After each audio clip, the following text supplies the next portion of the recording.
I think it's live now. Introduction के बाद चल। I am Dr. Sadachar, Secretary of the Maharashtra IIT. I welcome you all, dignitaries, stalwarts in the field of medical legal aspects of our medical field. From this pandemic time, it is very important to discuss the various pitfalls in our day-to-day practices, and definitely this enriching seminar will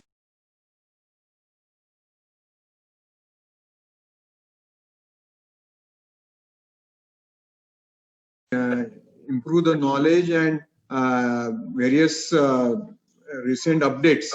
And I welcome you all. I welcome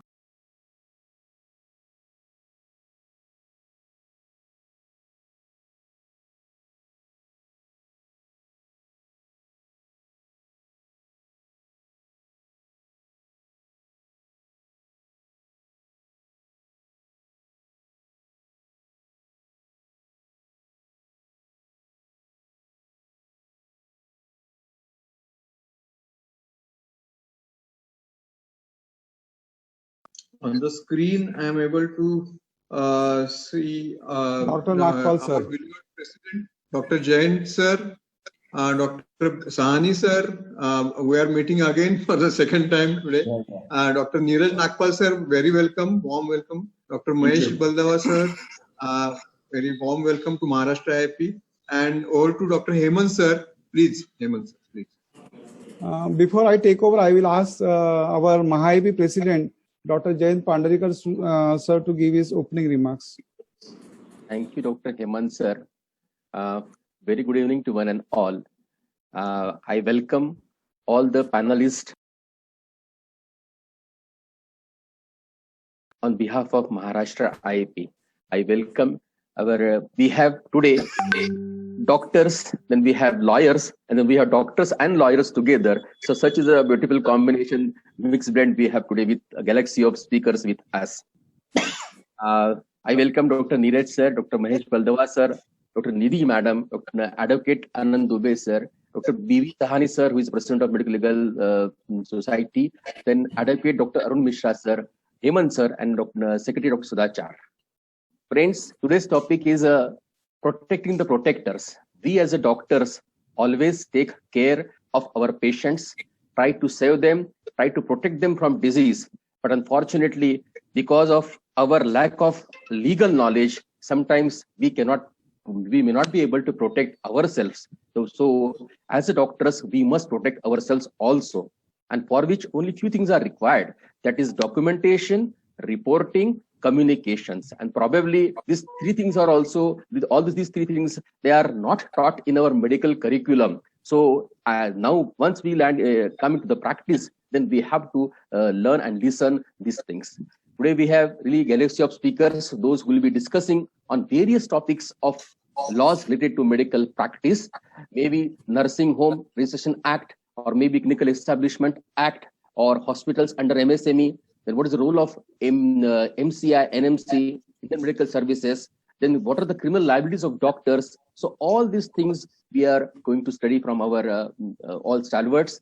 So once again, I welcome all viewers on behalf of Maharashtra. I'm fortunate to be part of this webinar as a moderator, to share the platform with my co-moderator, the cool, modest personality, Dr. Sahani sir, Ji, who is the president of IIP Medical Legal Chapter. As well, he was past president of Indian Medical Legal Ethics Association. Actually, Dr. Satish Tiwari was also going to join us as a moderator, but somehow, because he is busy with one of the webinar concerned with the UNICEF, so he could not make it for this webinar. The outline of the webinar will be 8 to 10 minutes presentations by guest speakers, each followed by question answer session. And we will try to take maximum questions at the end of all presentations and answer them. We have too many laws enacted which are related to our medical practice. Besides practicing so-called our noble profession, we are inflicted by too many laws. And as said, ignorance of the laws is not the excuse. we do face the legal problems, and to say about it, we are having wonderful faculty, experts in their fields for this webinar. It is my proud privilege to introduce our legal experts to this webinar. A small request to all viewers who are seeing this webinar to post their queries in a chat box. So Dr. Sahni sir can have a look at it, and at the end of this presentation, we can have this question answer. Advocate. Our first speaker is Dr. A.P. Dubey sir. Advocate Anand Prakash Dubey. He is a director of DGC World Legal, Financial and Corporate Services Company. He is a standing counsel for the High Court. He is an arbitrator, liquidator, and inquiry officer from Orange City, Nagpur. He will be enlightening us with Nursing Home Registration Act, Epidemic Act, Wages Act in relation to pandemic and lockdown. Over to Dr. Advocate Dubey sir. Respected moderators and learned speakers, first of all, my namaskaram to everybody. So far as the subject which was been allotted to me are been related to the core issue of the provisions and effects about nursing home registration in view of the Epidemic Diseases Act. So far as the provisions of the acts are being concerned upon, we are very much aware that what are the provisions of the act. Therefore, whatever responsibility has been casted upon my shoulder, I would like to switch on that specific issue only. So, learned authorities, on 14th of March 2020, the COVID-19, which was a global pandemic, upon the basis of which the government of India has declared COVID-19 as one of the notified disaster. Further provisions of Section 2, subsection 4 of Bombay Nursing Home Registration Act 1949, read with the rules of Bombay Nursing Home Rules 2006. Nursing home are being required to be registered within the territorial jurisdiction of the local authorities. The moment when we say that local authorities who are registering and maintaining the records of the nursing home, they are the town planning authorities, somewhere the municipal councils, and somewhere they are the municipal corporations. The person who is medical practitioner under section 2 in bracket 6 of Nursing Home Registration Act is been required to be registered by complying and following all the due process which are been narrated in the provisions of the law, as well as issued by the competent authority from time to time. And accordingly, so far as section 7 is been concerned upon, section 7 of the Act deals with the cancellation of registration. Registration is been required to be renewed at every year, that is on the last day of the financial year, that is 31st March of every year. And further, before penning down the cancellation of registration, there are certain provisions under section 8 subsection 1, wherein the registering authority provides the notice to the concerned nursing home, which should be at least having the time of 1 month, and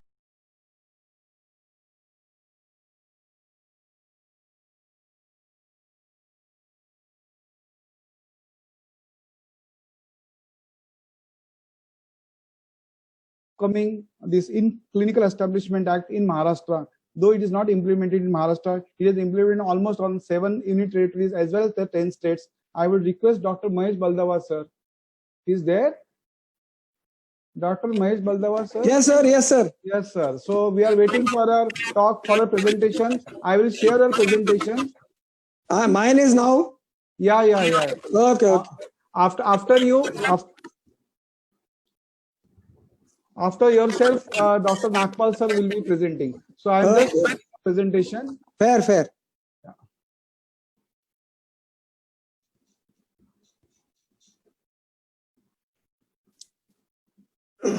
Yes, sir. Welcome, Slide. everyone. Secretary, the President, the moderator, Dr. Hemant Gangolia, Dr. Sahni sir, my previous speaker. I am given a topic which is not applicable to Maharashtra particularly. We are from Maharashtra IAP, but then this particular Clinical Establishment Act as yet has been not applied to the state of Maharashtra. Now, basically, the act is central. 2010 it was passed, and yes, next slide, sir. Next slide. And its constitutional validity has been established.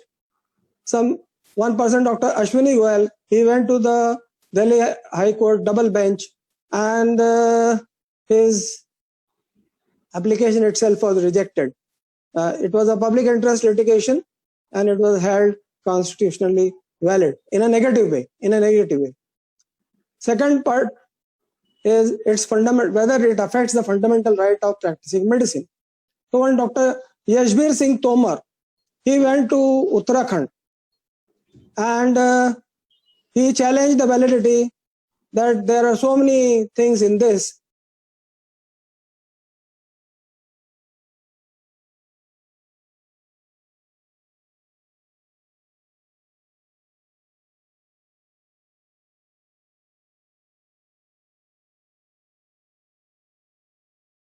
And it is against 19 subsection 6 of practicing profession. And this also was declined. So as far as the constitutional validity is concerned, as far as the fundamental right of practicing medicine is concerned, the Clinical Establishment Act 2010 and the rules made thereunder are applicable to the entire India. But there is a catch. Next slide, please. It cannot be directly applied to all the states of India. Some of the states it can be applied: Arunachal Pradesh, Himachal Pradesh, Mizoram, Sikkim. Maharashtra does not have CEE. They are deliberate. It has a government which is a federal structure. States have their, and health is a parallel subject as far as the constitution is concerned. So under Article 251, subsection 1, the state has to adopt it. 11 states and 6 union territories already having it. Some more are on the way to apply to their own state. Now, what basically is why it is needed? Next. Basically, it is just to digitalize the entire healthcare system and take all the information on a digital platform, so they can make some policies, guidelines, etc. They have done to the large extent. They have made a website, clinical establishments, www.clinical establishments, and they are provided for provisional registration. In some states it's 1 year, some states it's 2 years. So generally, Central Government Act says that once the provisional, you go through the website and find out what are the required. I have given an acronym to it, is a PQRRST. I will come to it in the next slide, but then just previous slide. Cancellation of registration if conditions are not complied, that only can be done. Previous one. Yes. Done by only the authority which is constituted under Clinical Establishment Act. The penalties for non-registration, for the first, it is 10,000 rupees. Subsequent offense is 50,000 rupees, and then 5 lakhs rupees. Disobeying the directions for obstructing the inspection of the healthcare facility, it will entail up to 5 lakh rupees fine. Any person who is serving in a non-registered establishment, he may be fined up to 25,000 rupees. Next slide, please. Now, what is this CEA about? Basically, is the digitalization of all the health information. And I remember it as the P is for the place requirement, and generally if it's there at present they say the Quality Council of India, under which NABH and NABH as well as NABL, these are the ones which are going to guide us. But they generally say it should be well ventilated, well illuminated, and spacious. Second thing about qualification is also described in chapter 14 of the booklet which they have provided about doctors, Ayush, Unani, everyone they have prescribed, even for the whatever the other allied or supportive medical staff which is there. Now, regarding the rates, it is in the chapter 15. They have given broad guidelines. At present, they have not given any fixed amount. And it should be displayed in a prominent place, online as well as offline. Resuscitation, 24 hours, all facilities should be available. Any person who comes in any dire emergency should be treated. At least first aid should be given and transported to the appropriate facility. The S stands for soft copies and hard copies of records, including EMRs, the birth and death registration, MTP, PCP, NDT, any other new act which may come into existence. So everything one should be able to put online for the compilation of the data.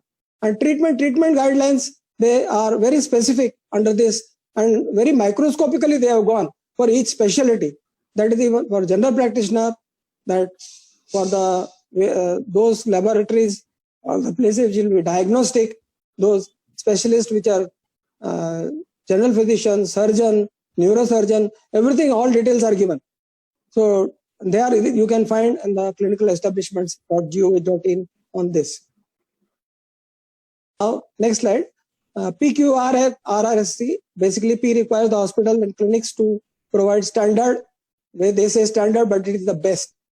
Now, what I have understood, what QCI says, there should be 7 square meter space per bed, and the inter-bed distance should be 2.5 square meters, and the height from the floor to top should be 3.5 meters. I mean, this type of construction, according to me, at least is not in Mumbai or any place in Maharashtra I have seen. I have gone to various places across the country, and at least the height provision of 3.5 meters, I have never seen anywhere except for the big foyers or the entry of big 5-star hotels, etc. R is yet to, you have to charge the minimum fees because the guidance which is provided in the schedule A1 and registration for 24 hours, which is just an impossible task. All protocols on treatment and charges are on website. 176-page operation manual is to be followed if you want to get the permanent registration. Next slide, please. Now, there are a couple of cases which have been filed. One by Bhaskar Ghosh in West Bengal. He was running he got a registration under Clinical Establishment Act. There in West Bengal, one more thing, in addition to the whatever is given in 2010 Act, they have put the negligence of the doctors or the healthcare facility. So that is an additional burden. Here, basically, the question was, he was running into the residential building, which was not having any change of user, or it was not commercial. So they said temporarily they suspended and asked the person to comply with the conditions, and that is change of user. As we are all aware about that, if we run our clinics or hospital, even in Maharashtra, we need to apply for change of user. That means that from residential to commercial, and that some charges are to be paid per square feet. In Mumbai, to my hospital where I am running, I had to pay 11 lakhs rupees in 2011 to convert it from the residential place to commercial establishment. Now, qualifications. There is a case of Rani Seva Sadan in which an unqualified person was running in the state of Jharkhand, and under section 40, subsection 1, penalty, and the natural justice chance was not given. Practicing medicine, it was with an invalid diploma. It was an alternative medicine diploma, and the writ petition thus was dismissed. Another, there are detailed guidelines about the pathological laboratory. NABL standards are followed, which are given by rolled out by the Quality Council of India, and whether a unqualified pathologist can be registered. There are 3 states, 3 cases are there. One from Bihar, which says no, and they should wind up their shops. Second is Haryana, which again says no, and unqualified people should wind up there. That is, whatever the BSc Micro or DMLT, etc., they should wind up their shop. And there's a Supreme Court judgment down below. You can see North Gujarat Unit of Association of Practicing Pathologists. They had gone to Gujarat High Court. Gujarat High Court said the signature should be of a qualified pathologist, and same was upheld by the Supreme Court in 2017. So as on date, it is only the qualified pathologist who can run the establishment under Clinical Establishment Act and otherwise as well. So next one. Now, this resuscitation is the big issue. Ramnik Singh Bedi, he had gone to the court saying that section 12 subsection 2 and 2C section 12 subsection requiring the facility to stabilize the emergency medical condition, it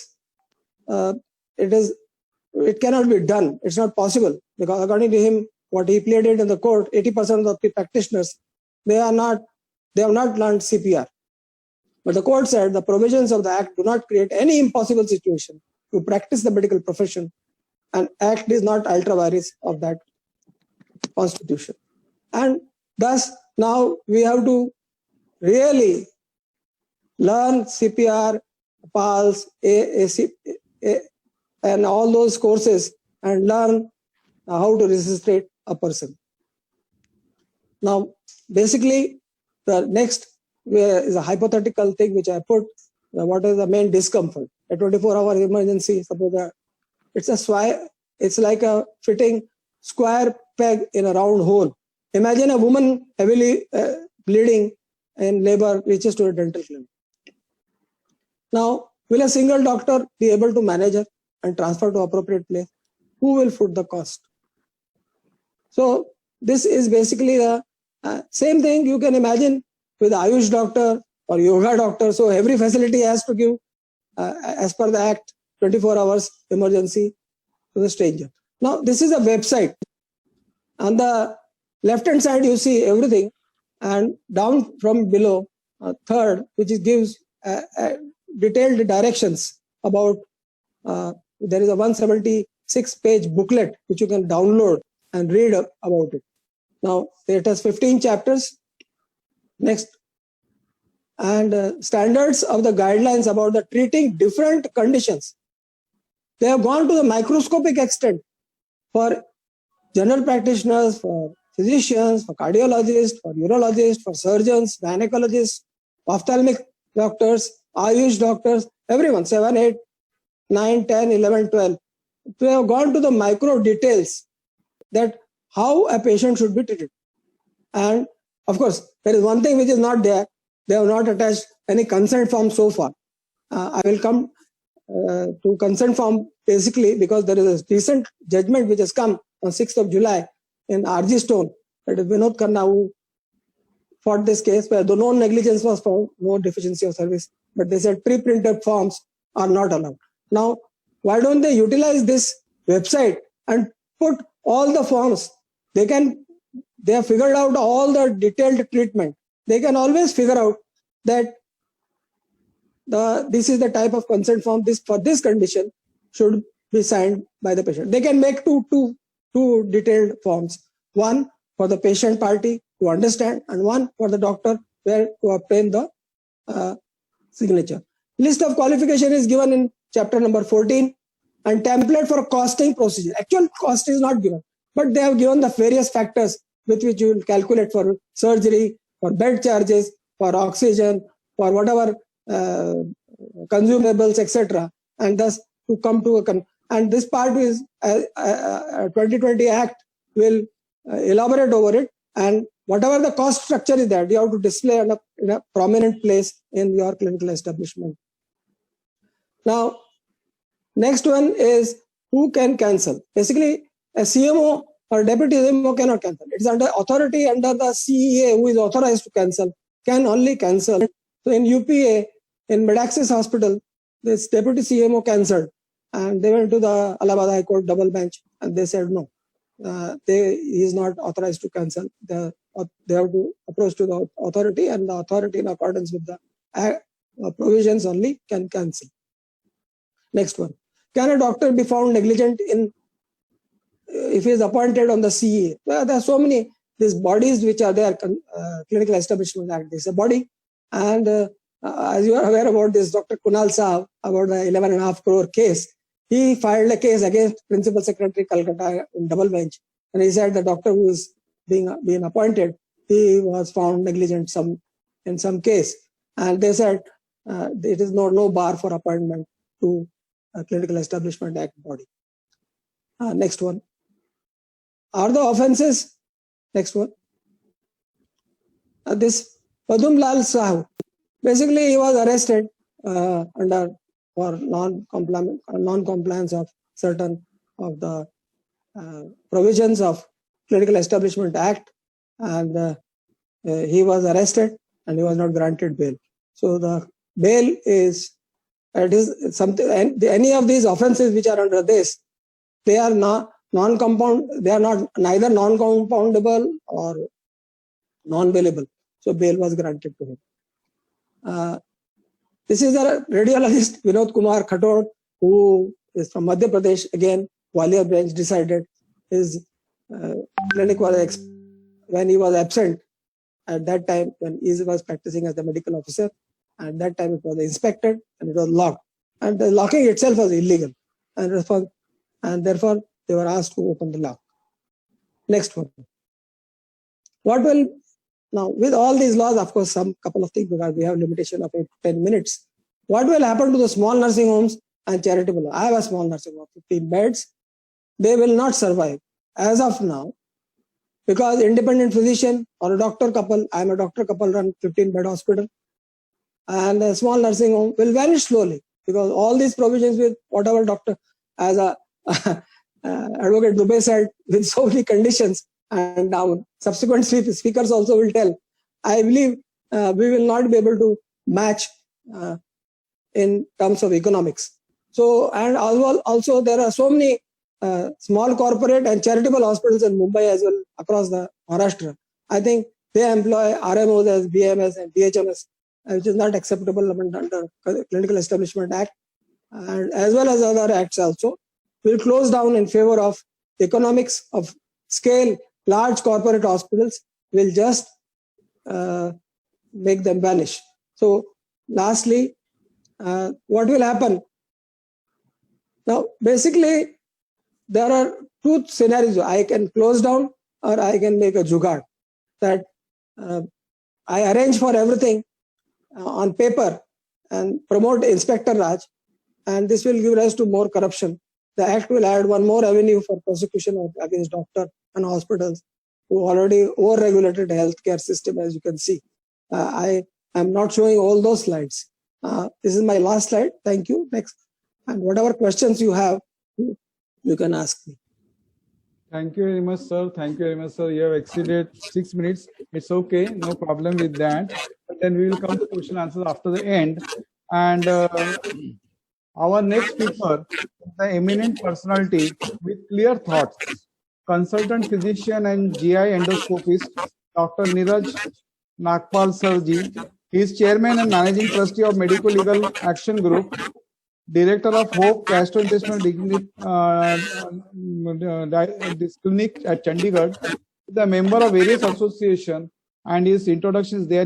I will just tell, he is a writer, RTI activist, powerful orator, and pioneer in GI endoscopy. Sir, as well, I will request whatever the speakers are talking about, you can just keep a watch of that and just ask the questions also, and later on. With that, over to you, Dr. Sir. Dr. Nagpal, sir, over to you.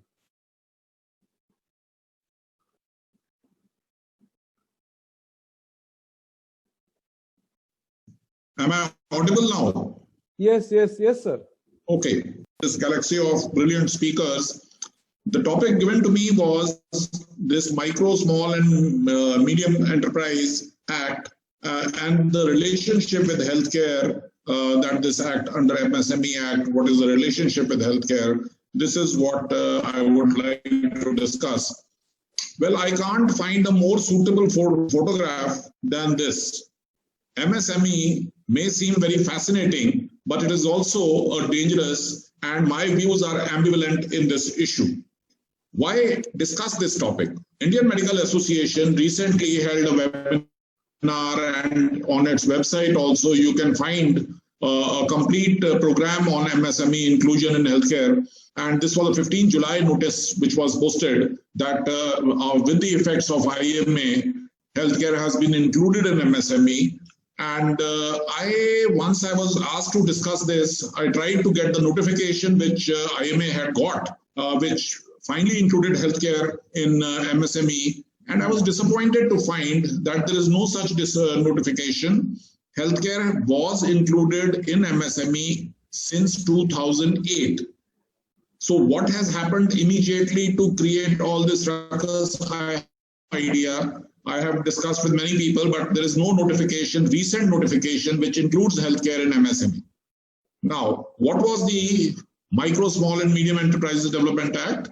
There are certain advantages which are given to these MSME enterprises, and the classification of the 2006 Act said a micro enterprise was where initial investment was not more than 10 lakhs. 10 lakhs to 2 crores, it was a small enterprise, and 2 crores to 5 crores was a medium enterprise.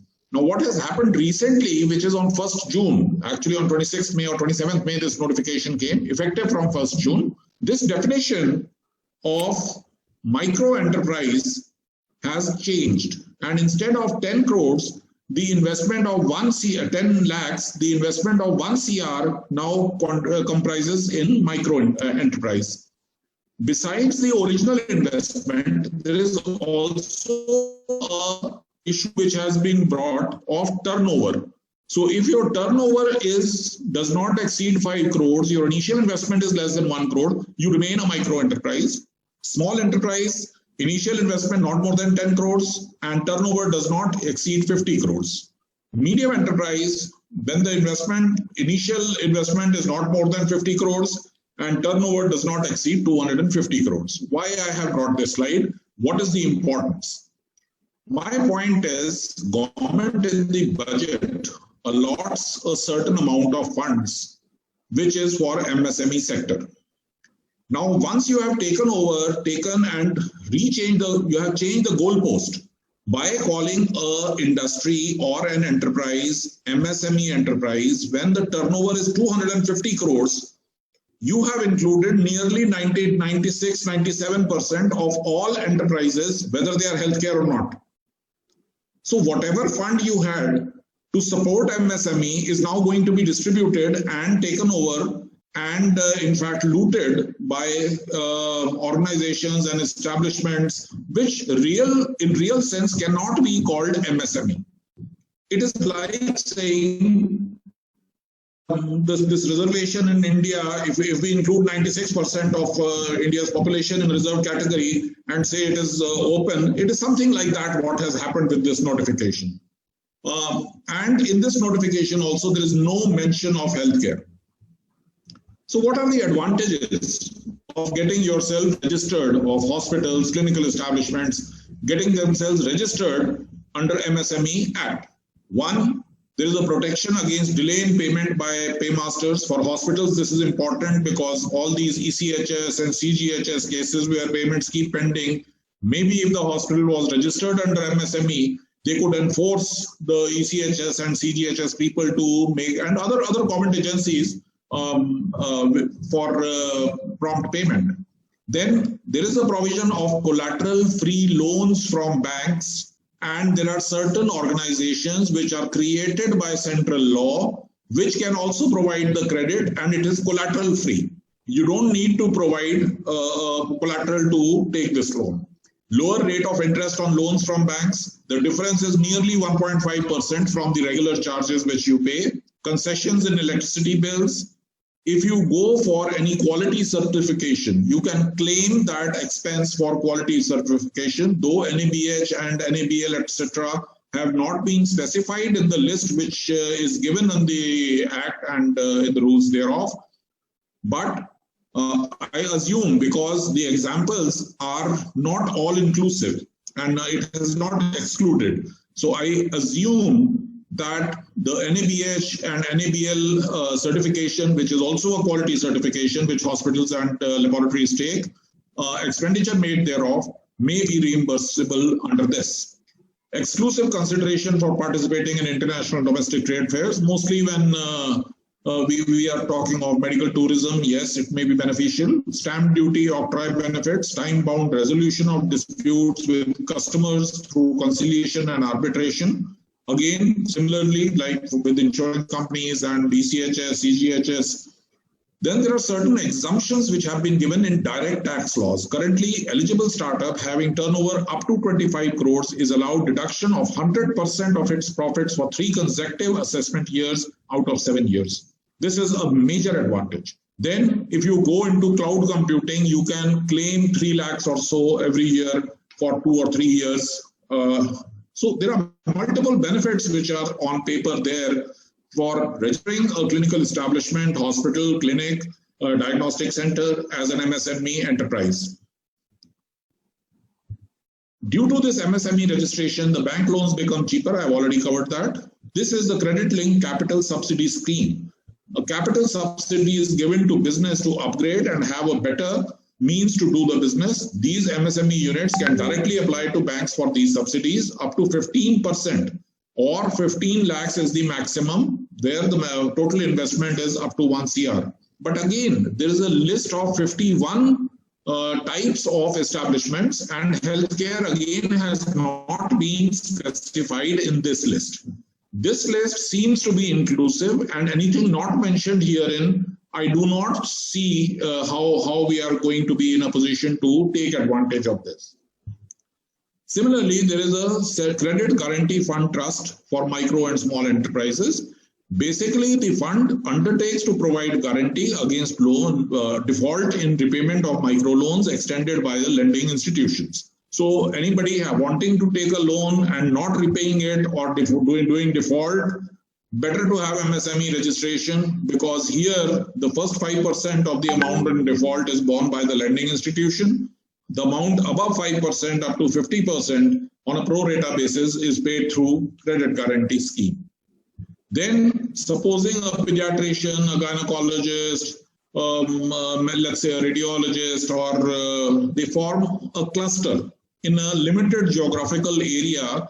If you form a cluster and register yourself as micro MSME, this has special schemes where the government encourages clusters of such. So individual hospitals can form a cluster in a particular area and take permissions. And there are a lot of benefits in this. The Government of India grant of up to 20 crores for such a common facility where resources, infrastructure, as well as human resources are utilized at one place.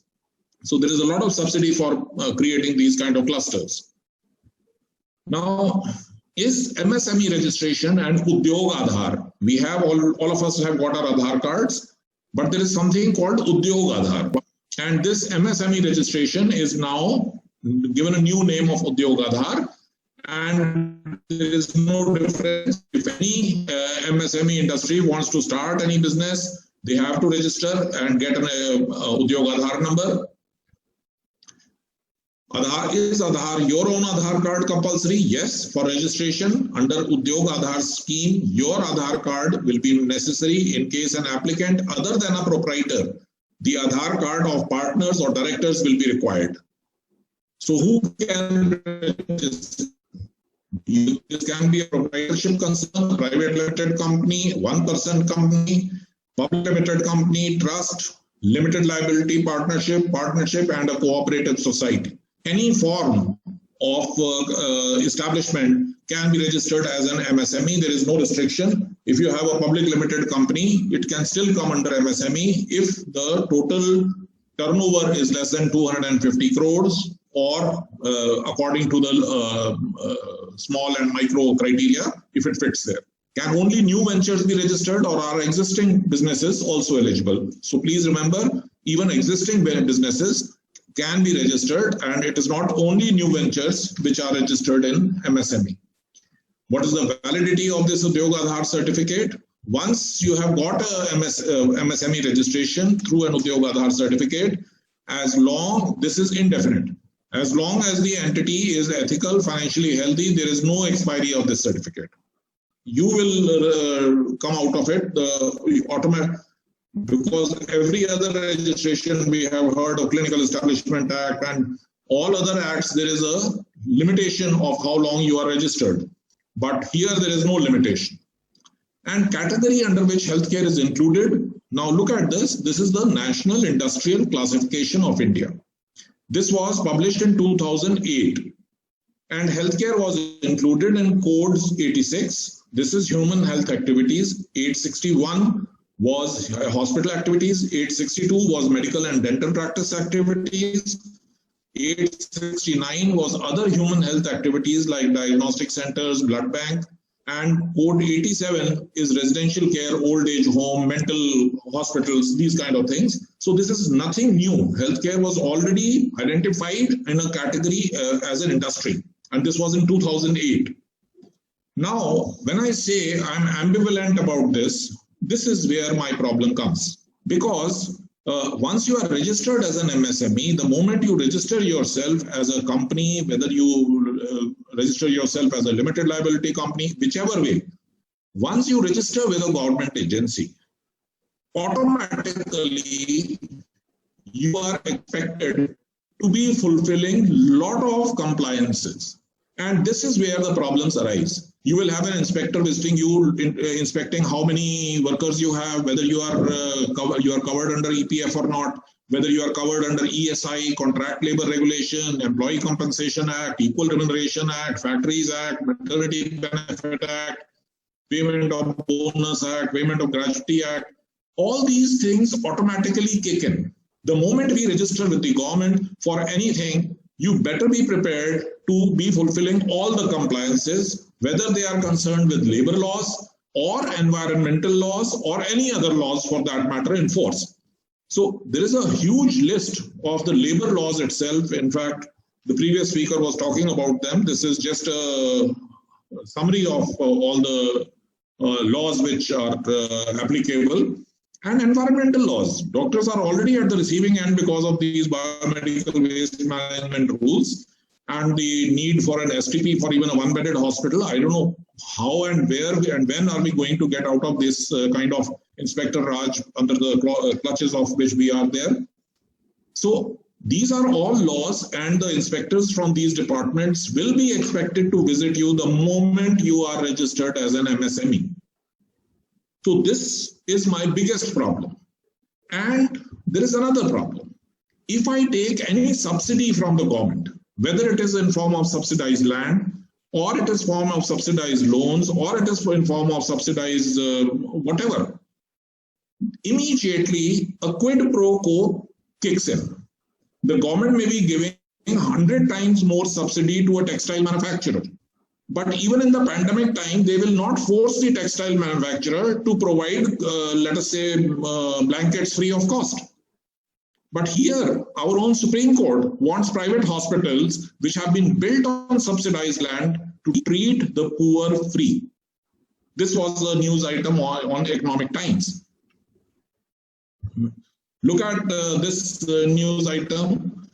Many charitable hospitals in Maharashtra had been given subsidies on medical equipment, land, utility bills, income tax exemptions without meeting the required obligations of reserving at least 20% of their beds for free.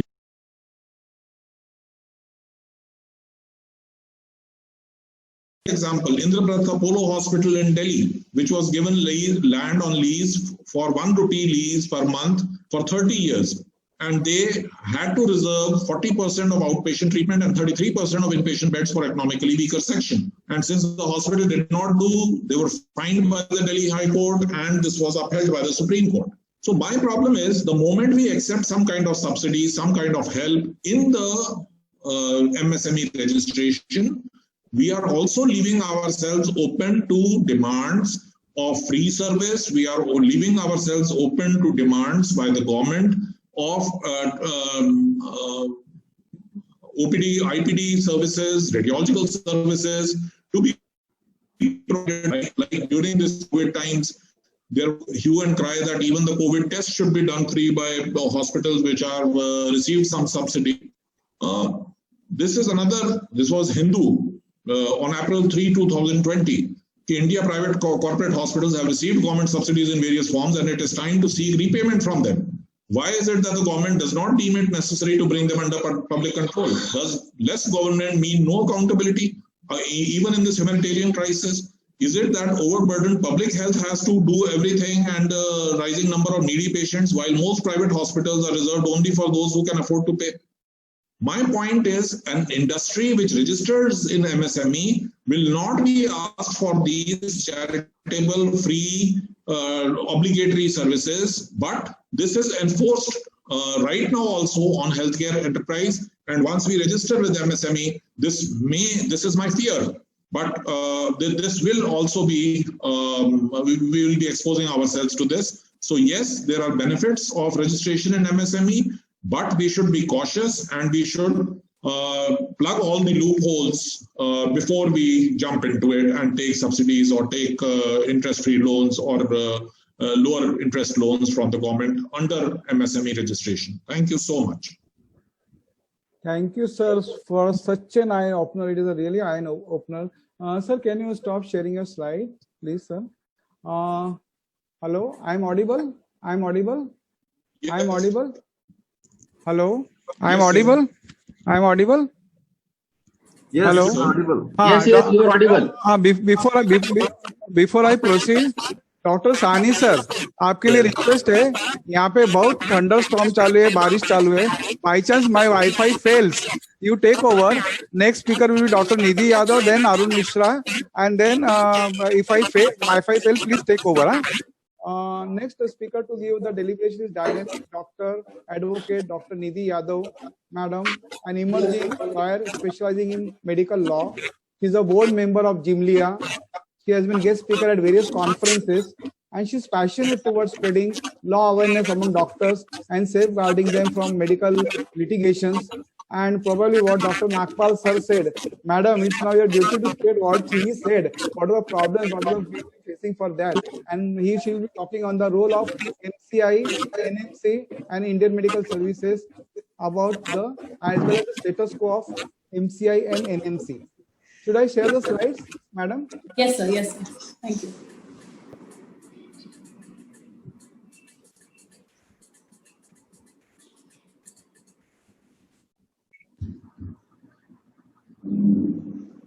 That's okay, Madam? Yes, sir. Yes, sir. It's good. Yeah. Good evening, everyone. And I would like to take this opportunity to thank you, Maharashtra IAP, for giving me this platform to, amongst all the experts here who are very senior to me. So I'm very humbled to be here. So today my topic that has been given to me is role of MCI, NMC, and Indian Medical Services. So I'm going to talk about each of them one by one. So role of MCI, Medical Council of India. Next slide, sir. Establishment and maintenance of uniform standard for under. So I'm basically now explaining the functions. We can categorize Medical Council of India functions into three parts. One is regulating the education, and the second is judiciary, and the third is the registration of all the doctors and all the medical practitioners. And now the new one has come up is the telemedicine, which they have released on 25th of March this year, 2020. So establishment and maintenance of uniform standard for undergraduate medical education, regulation of postgraduate medical education in medical college accredited by it, and the recognition of medical qualification granted by university or UGC in medical institution, recognition of foreign medical qualification in India, accreditation of medical colleges, registration of all the doctors with recognized medical qualifications, keeping a directory of all registered doctors, which is also called the Indian Medical Register, making necessary amendments in the regulation related to medical education and practices. The next is telemedicine and the judicial function. It's basically a quasi-judicial function applied to the Ethics and the Medical Registration Board. Appeal to the Ethics and the Medical Registration Board. Next slide, sir. Now we come to the National Medical Commission, which we say as NMC as well. So National Medical Commission is an Indian regulatory body of 33 members who overtake medical education regulations from Medical Council of India. So now later we will also discuss the status of MCI and National Medical Commission. So these are two bodies those are prevailing. Basically now MCI has 5 governors. It is Board of Governors are basically working for the Medical Council of India, and National Medical Commission is at the status of soon coming into action. The act has been made and it will soon be acting, and then Medical Council of India will be dissolved. So what are the functions of National Medical Commissions? First is regulating medical institution and medical professional, assessing the requirements of human resources and infrastructure in healthcare, ensuring compliance by the state medical councils, and framing guidelines for determination of fees for up to 50% of the seat in the private medical institutions. Next slide, sir. Board under the supervision of National Medical Council. So National Medical Council has 4 boards. These are undergraduate medical education board, postgraduate medical education board, medical assessment and rating board, and the ethics and medical registration board. Now, NMC also has 2 kind of tests, entrance tests that they talk about is NEET, which is National Eligibility Cum Entrance Test, and the other is NEXT, which is National Exiting Test. So we'll talk more about those. And the other roles of NMC. Under NMC, the medical advisory councils shall advise. So NMC also have this another group, another council as a body of 5 members, which is also called Medical Advisory Council, which has its own function in the National Medical Commission. So medical advisory councils shall advise the commission on measures to determine and maintain, to coordinate the maintenance of the minimum standards in all matters relating to medical education, training and research of the states and the union territories. National Medical Commission may grant limited license to certain mid-level practitioners connected with the modern medical profession to practice medicines. The State Medical Council will receive complaints relating to the professional or ethical misconduct against a registered medical practitioner. If the medical practitioner is aggrieved of a decision of the State Medical Council, he may appeal to the Ethics in the Medical Registration Board. If the medical practitioner is aggrieved of the decision of the board, he can approach to National Medical Commission to appeal against the decision. So NMC also has a judicial function to it, and if the medical practitioner has complaints, so they can appeal to the board, which is Ethics and Medical Registration Board, and they can also, if they're not satisfied with the decision, they can appeal to the National Medical Council against the decision. Now, what are the advantages of the National Medical Councils? National Medical Council has been opposed and challenged by IMA, so there are advantages to this act and there are disadvantages to this act. So advantages are that it is a potential link to link the disease burden and the specialty being produced. By introducing qualifying exams like NEET and NEXT, it is giving a uniformity in the standard of competence and skill. The Standard Medical Council will act as a grievance redressal body, which we just discussed, and National Medical Council will have a final say in the determination of fees up to 50% of the private medical institute and the deemed universities. National Medical Commission can encourage and incentivize innovation and promote research by laying down rules that make research a prerequisite in the medical colleges, which is to basically promote the more researchers in the medical colleges. Now coming down to disadvantages of National Medical Commission. So IMA opposes National Medical Commission Bill 2019 since it violates following 6 cardinal principles of autonomy, exclusivity, patient safety, right to democracy, federalism, and equal opportunities. The discussion to couple the next and the NEET, the 2 kind of exams, lacks the clarity and is very absurd. Next has been concept. So NEET basically what NMC says is for the undergrad and specialized super specialty post graduation. So 2 purposes, and for the NEET will be for the 2 purposes: undergrad and the PG super specialty exams. And next would be a exam for the final year students, which also help them licensing. So it also has multiple functions. The next exam, which is National Exit Exam, will be granting license and to practice and admission to PG post-graduation. Basically, it will be a common exam to enter the post-graduation, which at present is the NEET, basically. So fixed fees of private medical colleges will be capped to 50% of the seats, which basically at present is 85% of the seats are being taken or being decided by the government.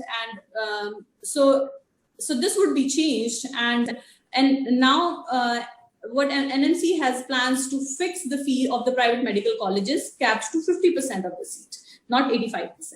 So grant limited license to practice medicine at mid-level of the community health provider. So basically it is like those who are really not the medically qualified doctors, other than those people who are the community health providers, will also be practicing, which will be promoting indirect quackery. This means persons without medical background are becoming eligible to practice modern medicine and prescribe independently. Though NMC also gives certain guidelines to which community health provider can be the one who will be practicing, those who are basically into the private modern practice, who knows the private modern practices. So next slide.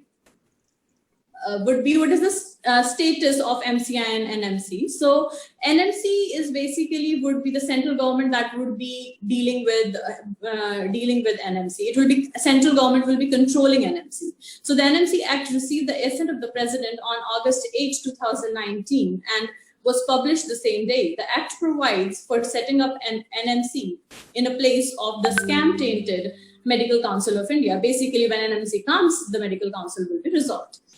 Once the NMC comes into being, the Medical Council of India will automatically be abolished. The government supersedes the MCI in 2017 and appointed a board of governors to perform its function, which is the present status. Right now, MCI is functioning till NMC really starts working. So the Medical Council of India has board of governors, which are 12 of them.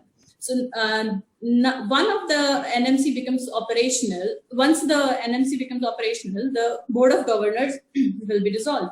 The appointment of chairperson and members of each of the 4 boards to be set up under the NMC Act is in the process. So recent update was that it was to be started in February this year, 2020. So we would be waiting for when that would be.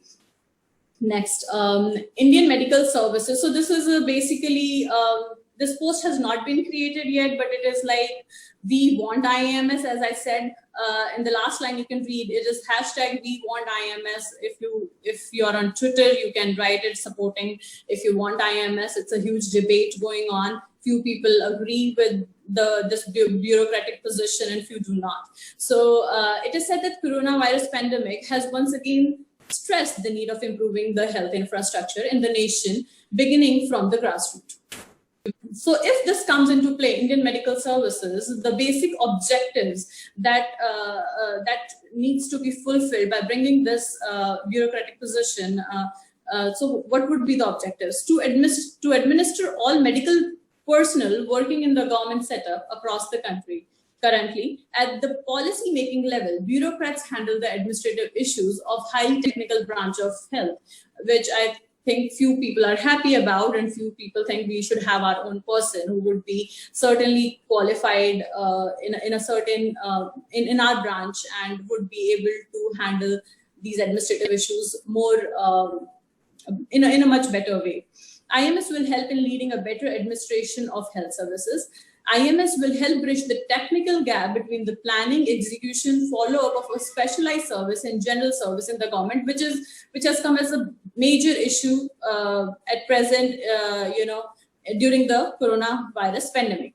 Much voice needed for doctors across the country. So those who support that IMS should be there, they think it would be the voice for the doctors across the country. IMS will be able to bridge the gap between the decision and the deliverance, as well as be able to acknowledge and meet many requirements of the doctor who often work in extremely improvised conditions while subserving the healthcare of fellow citizens. Next slide. So bringing it down to what would be the disadvantages and the advantages of Indian medical services. So advantages will be a systematic approach towards all the execution and the approach towards how everything has to be planned and executed. It is a bureaucratic position, so by now we do not have any bureaucratic position for the doctors per se. It is a secure government job for doctors, but though we know there are so many doctors who are IAS, IPS, but they're not serving the medical services. So it would be specified towards this, towards our medical branch.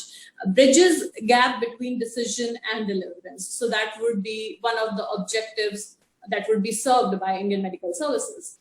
What would be the disadvantages? Possible increase in corruption in the health sector. As we know, most of the people in India living in this democratic country, people are not very happy about the bureaucratic position and how they work. And we all know there are corruptions, happening at different levels. So we can also be the victim of, doctors can also be the victim of that bureaucratic position, bringing up as Indian medical services. Distinction between public and private sector. So definitely there would be a huge difference. And then if such differences come, then private health sector can be dominated by the Indian medical services or the person who would be serving such things. And the corruption can again play the role. Increased limitation and unwanted law for the professional and doctors. So I'm sure we do have stressful life when we are dealing with, a lot of emergency procedures and all. And then, every time thinking about different laws, hauling over our heads would make it more difficult and choosy for doctors to do certain things. So that would be a disadvantage, and that would be my last slide as well. Thank you so much for listening to me. Thank you very much, madam, for your presentation. And last but not least, we have ever smiling, dynamic, confident advocate, Dr. Arun Mishra, a corporate criminal lawyer, medical legal consultant, and he runs Dr. This Medical Legal Services. He will be highlighting the criminal liabilities of doctor, of which most of us are unaware, and we come into problem. Sir, Dr. Arun Mishra, mic is yours. Thank you, Dr. Hemant. I'm audible, Hemant? Yeah, you're audible. Yeah. Thanks to IDA, Maharashtra team, all the committee members, President, Secretary, and very, very special thanks to my eminent speaker, Dr. Neeraj, Dr. Mahesh, Nidhi, and naturally Anand and Dr. Sahni and all who have enlightened not only delegates but me also, because I strongly believe in learning. And a lot of things I can see here which has really given insight to me. I have been given a topic to talk on criminal medical negligence. See, friends, it is true that every liability which has been governed by medical practitioner in their practice of in-person or telemedicine, whatever you say, definitely have a more horrifying experience toward the police station and the cases of police. See, nothing happened at the end of the scenario situation, but the journey of a stress which my professional feels whenever the matter get registered to police station or complaint per se goes to the police station, we all understand how the painful scenario situation are there with my medical professionals. Friend, let me give you a few insight of frivolous cases also, which has really made a nightmare to my professionals, maybe because of unaware about the law. And let me talk about few sections which my eminent speaker, rather, Mahesh Baldeva, had guided me to talk about some sections of IPC. I'm going to deal in 10 minutes with all. Let me start with the COVID-19 situation. How the practical aspect of COVID-19 and the police station get connected to my profession. We have seen lots of cases across the country where our own people have given their life and they are the front warriors in this particular COVID-19. But yes, they have faced lots of criminal cases which we are actually experienced, including the section of very highest section of IPC of 3 when I have heard a case of a pediatric surgeon who has operated 4-year-old Bachu in Uttar Pradesh, and later the Bachu turned out to be positive, doctor turned out to be positive. The 307 attempt to murder was section put on him, and when I gone to the section, it talks about the knowledge. I don't know where and what way the interpretation done, but this is what is there. 269, 270 of IPC, spreading a malignant disease or negligently spreading disease is the commonest thing which we have experienced in COVID-19 situation. But not only that, but various other aspects. I'll talk about very latest experience of mine in last week only, where in COVID-19, delivery was done by one of my gynecologists where pediatrician was called. All in PPE, Bachu, preterm born, needed NICU, immediately resuscitated. Naturally in PPE in very short time, our focus is only on basically on the people to save the life. I'm audible. I have got some audio is not very clear. No, my audio is clear. Yes, sir. Yes, sir. Yes, sir. Okay. Audible. So very recently I have got a call where after resuscitation of this Bachu, who was immediately handed over to nurse to send to NICU, where in this pediatric hospital NICU, this Bachu was shifted. Everything was on paper, everything was done. But next day night, doctor was unaware because the same time he had done 3 deliveries, the pediatric surgeon. The relative may have called at night to talk about the doctor, about the male, female of that Bachu. He was not aware. He said, I'm not aware because that time the focus was to save a life. And later, somewhere miscommunication happened that someone being a Marwadi family, someone has said that it was a boy and was told to them as a girl, has gone to the police station. Just imagine what type of harassment my doctor has faced. I know after DNA test, everything is going to be cleared. But why I'm sharing all this? Because somewhere it talks about criminal negligence. Very recently, probably Hemant, in your territory only, I got a call where my gynecologist was actually called an anesthetic to do a LSCA delivery. The lady turned out to be positive. My anesthetic and gynecologist both were tested, and gynecologist turned out to be positive. Anesthetic report was awaited, and he was immediately called for second emergency in a micro area. There is hardly one anesthetic. So he rushed to give a life. LSCS was done. Next day, it turned out to be positive. And the husband of that lady has filed a police complaint for causing mental harassment. Why? Because the lady turned out to be negative.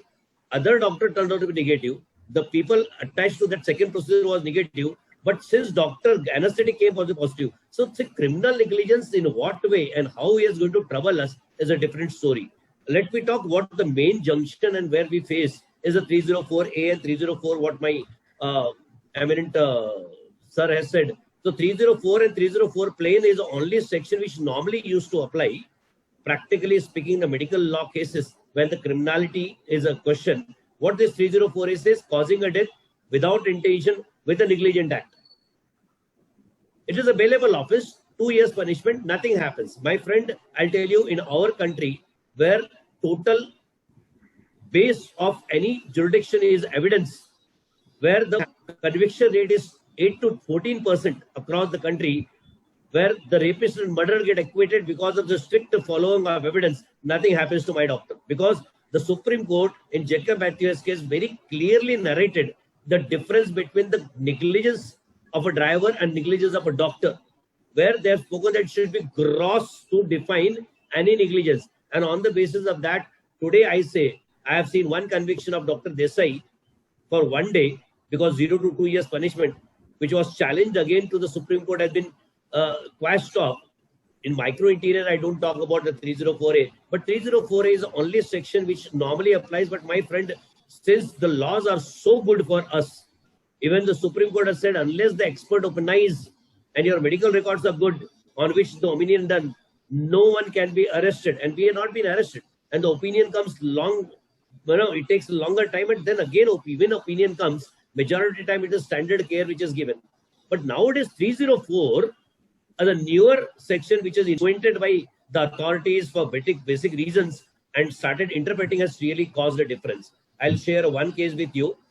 This was a case of a pediatrician where the twins got admitted in a hospital in an ICU. Both were underweight, around 800 gram, one, and second was 900 gram. One died, second was on the verge of dying. Surfactant was needed. My practice sir has very clearly told to this particular couple that, see, there is no hope of saving a child, but still we need to give a try. Knowing everything, relative agreed to everything.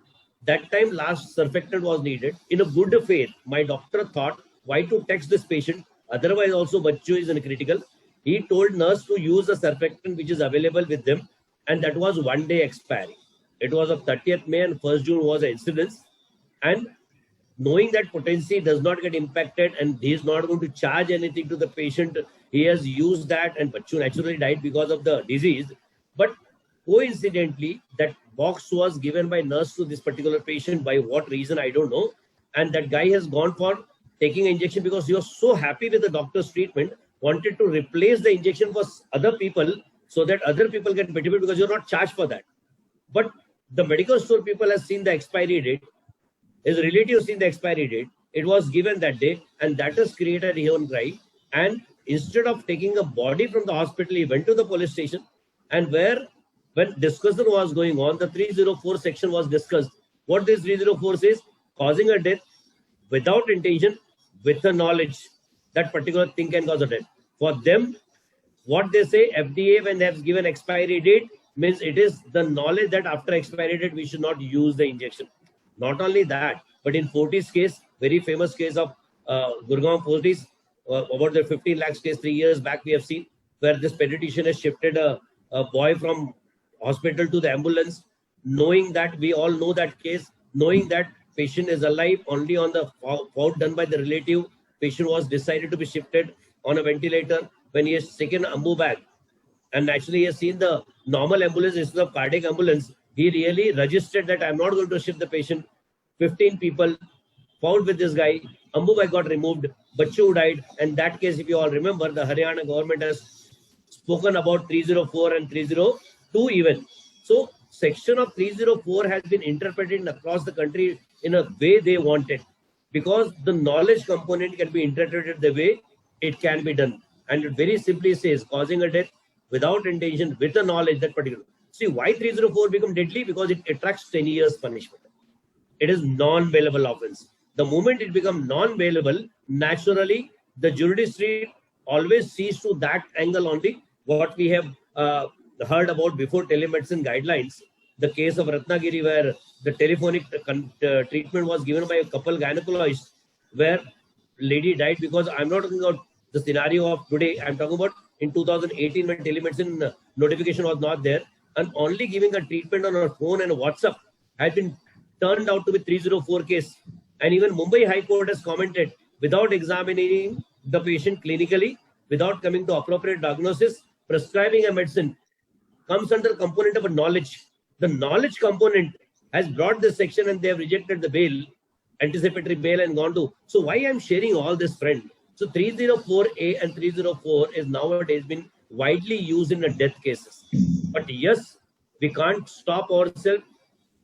Here, we need to know about the sections which applies even in a live cases. I get lots of calls every day where doctor says that people have rushed to the police station. For a smaller thing also, they go to the police station. So in live cases, section 337 and 338 and 336 comes in a picture. 337, 36 talks about the simple negligence. Even the injection abscess, even the rashes can turn out to be a simple negligence or a simple injury due to Negligence Act. But again, 338 section exactly equivalent to 304A having a 2 years punishment, bailable offense, talks about grievous injury. In one case where, because the IV fluid was given, which leaded to gangrenous part of that particular part, need to be amputated in a bachu. The section of 338 was applied. In various cases where incubator, we have seen that electricity failure leading to burn of the patient comes under the component where the life is there. I'm talking about life is there, but grievous injury. See, these are the sections, well, friend, I can agree. But something new I came to know while my medical law practice in criminology, there was a case filed by the complainant indirectly to the court where patient was alive. And here there was some surgery done, and post naturally the patient is again gone for 2 months to surgery to next next doctor who was having advocate friend and personal liability came in. Here police, since patient was alive, case is not taken by the police. So this guy has went to advocate, and my advocate has filed private complaint, which is my advocate Anand knows it, private complaint under CRPC. He has filed under 406 and 420 with 37. Now, what is this 406? 406 says criminal breach of trust, and 420 says cheating. And what he presented to the court, he said that I gone with all the trust to this particular doctor. He has broken my trust. He charged me 35,000 rupees. That is nothing but a cheating, and that was admitted by the court. Process got issued. My doctor had to take a bail when this matter came to me. When I advised this doctor that we need to quash it in High Court under 226. Otherwise, once it become a precedent, my every practitioner are going to have a difficult scenario situation. My friend, we have got 511 section of IPC. We have got a multiple other laws which talks about the criminal liability. But one thing, let me tell you, my friend, if you ask me with my experience of handling 15,000 issues across the country and with experience of 18 years in medical law, today I say, in spite of all criminal laws against the doctor, one thing I with all conviction says, nothing happens to my medical professional if they know the law. Today, my eminent speaker have tried to give you knowledge about the law so that if you got that knowledge, you are prepared with the things. In period of time, I've heard Neeraj sir, I have heard Mahesh sir, who talked much about the medical records. Every platform they've spoken to, and every time they have just tried to guide our people, please focus on your medical record. If your medical record is proper, no one can touch you, because ultimately the committee which has been referred a case are a committee of doctors, and my doctors knows medical terminology. My doctors know standard protocol of treatment, which can be reflected from your paper. If your paper is good, believe me, my friend, the committee is going to opinize very clearly, no negligence on the part of my doctor. But if your paper is not good, I'll give one example. There was a case which has gone to the expert opinion, which was observed, made by all the people death during the surgery. My committee opinion has found on the paper, Neeraj sir, what they said, when float was observed, very clear indication of pulmonary edema. Why diuretic Lasix given after 45 minutes? It's not that my doctor does not give you on time. My doctor always does everything on time, but while maintaining record, particulars and timings can mismatch. But Advocate Anand knows if that also counts in the law. Timing, the particular, the matching, because we are based on evidence law. Everything counts, friends. So if medical records are proper, believe me, my friend, no criminal law is going to come to trouble you. If you read the Jacob Matthew case, where the oxygen cylinder was closed, knob was closed in 5 minutes, to that case also what Supreme Court says, it comes under simple negligence, not in a gross negligence. If you read SP Gupta's case, in SP Gupta, where IT tube was of smaller size was put, where Bachchu was aspirated and then died, even to that, what Supreme Court says, it comes under simple negligence.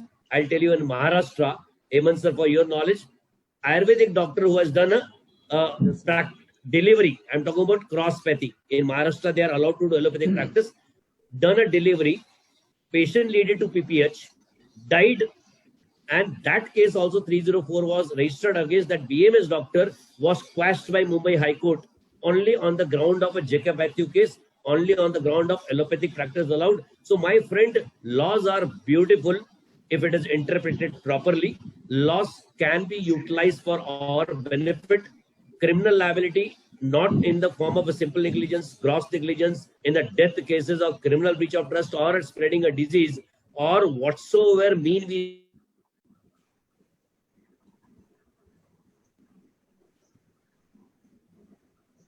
Not audible. He is freezed. We lost thought. Net connection. Heavy rains are there in Mumbai also. Heavy rains are there in Mumbai also. Raigad also. I think he's been muted by the. No, sir. No. Hemant sir, in your territory, one case I have got where the RMO was demanded by the relative. My 2 bottles were blood at 6. I'll just finish in 1 minute. Yes, sir. My Yes, voice sir. is clear. Yes, sir. No, The 2 bottles was. we lost in between for 1 or 2 The real minutes. case I'm sharing just. Yes. Yeah. This was a case of Maharashtra interior where the Ayush doctor was a RMO and this physician has written a blood transfusion in a patient who was thrombocytopenia, malaria patient, and there the RMO has got 2 bottles of blood. One has brought at 6:30, second was brought at 8:30 p.m. and he started a blood at 9 p.m. and that time during blood transfusion, patient naturally because of the disease collapsed and ultimately died. Now, relative of patient has made a hue cry saying that could be a wrong blood transfuse leading to death. For them, laymen, they don't understand. They thought it is a blood.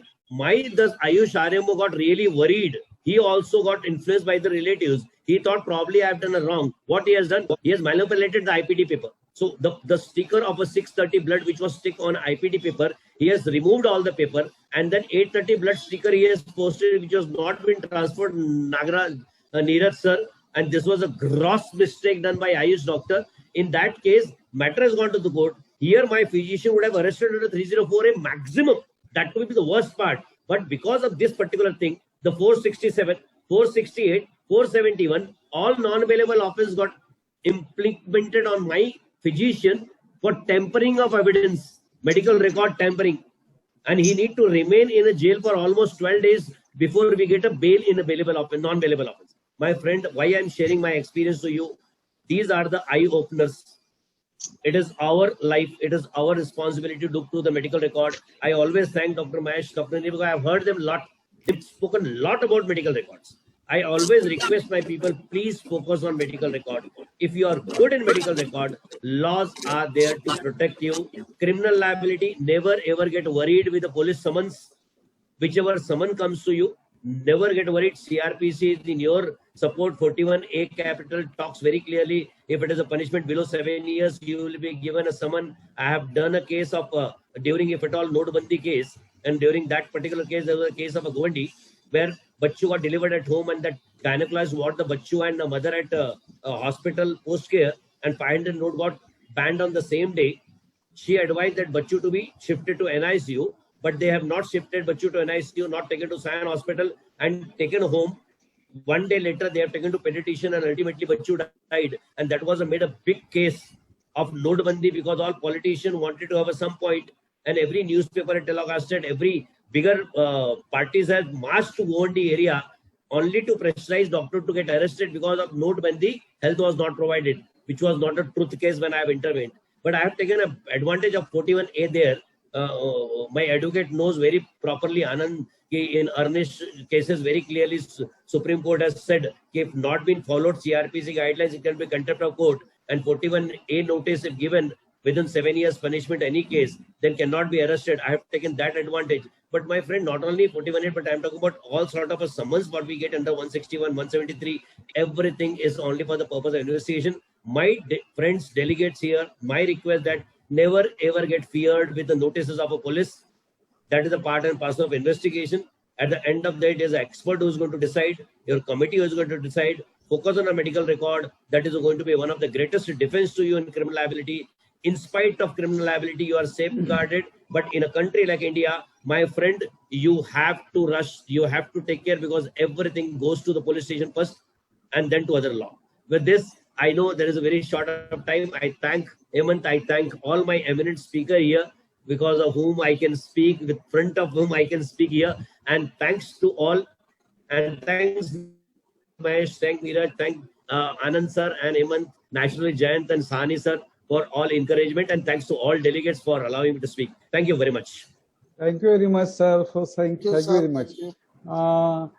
We are already crossing the time. It is 4:40. I don't think so there is time to take up any questions. I will ask if any one or two questions. Just one question I will ask Dr. Advocate Anand sir. If you are practicing clinic and hospital, and if labor inspector comes and he asks for to show the records and ask about the wages, what record we should keep and how to go about it? Sir, so far as arrival of labor inspector in the premises of hospital is being concerned upon, he would be acting within the provisions of Industrial Dispute Act and within the provisions of Minimum Wages Act. The muster register as well as the other records wherein the details of the employees are being jotted down, as well as the PF receipts and rest of the other things which are being provided, say for example, if any ESIC has been allowed to the employees, those things are required to be shown to the labor inspector if labor inspector is coming and asking for that. Okay. Madam, do you have time? Otherwise, we have to conclude the things. Doctor, we do not have more time. Okay. So, one query. Sir, one query. Dr. Jain. Sir, one query. Dr. Jain, sir. Is it necessary to have physical signature every time on all reports? Nowadays, we get reports which are, stamped signature. Is it necessary to have physical signature, I mean to say? My question to any of the lawyer. Professor or... Sir, so far as digital signature has been concerned upon, that is applicable upon the electronic records. If you are sharing the physical papers, physical signature has been required within the provisions of General Clauses Act. No, so what he asked, whether it means stamp of signature is valid or not. For example, say that if we are moving the paper electronically, not electronically, physically. It's a physical paper. It's a physical paper. Physical paper. In that case, physical signature is required. That is mandatory. No. What he's asking was signature के बदले में stamp बना के लगाए तो चलेगा क्या? नहीं चलेगा sir. But we get many times report like that only. Sir, that is the practical problem basically, because so far as stamp has been concerned upon, usme what at the most you can do is you can jot down your name, you can jot down your address and your contact number and etc. But that can't be taking place of your signature. Okay. There is one citation of, I think my learned brother Advocate Mishra sir would be agreeing with me. If I am not wrong, it is there is one citation of High Court of Kerala in Champakam Dorai Raja case. Okay. I talked about Drugs and Cosmetic Act also, Advocate Anand. Doctors, we are really running short on time. Last 2 minutes only. With this, we conclude the session, but I will ask our Dr. President of IIP Medical Legal Chapter, Dr. Sahni sir, to give his concluding remarks, and then we end the session. Yes, Dr. Sahni sir. On behalf of Medical Legal Chapter of Indian Academy of Pediatrics, I thank all the learned speakers today. We had a galaxy of speakers, advocates, and medical legal experts from amongst the doctors and IAP members. I thank all of you, and it has been a very, very interactive session between us.